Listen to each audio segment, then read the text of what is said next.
મિત્રો, કેવી રીતે ઇંગ્લિશ સ્પીકિંગના ડરને રિમૂવ કરી શકાય? મોસ્ટલી આપણે ગુજરાતીઓ more busy and focus in our career and life.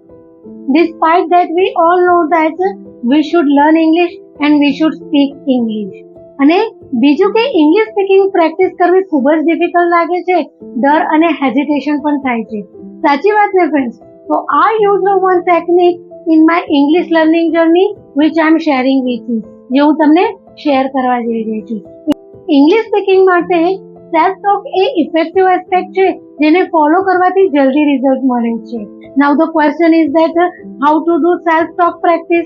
કેવી રીતે સેલ્ફ ટોક પ્રેક્ટિસ કરવાની? તો ફ્રેન્ડ્સ, તમારી કોઈ પણ ફિલિંગ્સ કે થોટ જે તમારા નિયર છે, જેને યાદ કરવાની જરૂર નથી પડતી, તમને ઓલરેડી જે યાદ છે એને ટોપિક બનાવીને તમે ઇંગ્લિશ સ્પીકિંગ પ્રેક્ટિસ કરી શકો છો. સેલ્ફ ટોકને આપણા ઇન્ટરેસ્ટ કે વસ્તુ સાથે કનેક્ટ કરીને જ ઇંગ્લિશના ડરને રિમૂવ કરી શકાય છે.